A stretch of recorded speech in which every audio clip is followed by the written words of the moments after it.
with the end of their lives? We all know we're going to die someday, and I think it was Benjamin Franklin who said nothing is certain in this world other than death and taxes. But even though we all know we're going to die, very few people talk about it.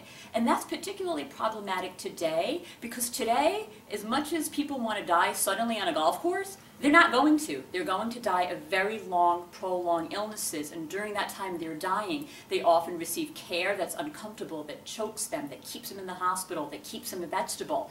And there are things people can do in advance to make sure they don't die that kind of death. And some of the things that one can do is tell their family members what kind of treatment do they want or not want when they're dying. And then secondly, appoint a family member to be one's own advocate. So if someone is ever in a coma and they already appoint their wife or their husband to make a decision for them, that's one way to make sure that they'll get the treatments that they really want.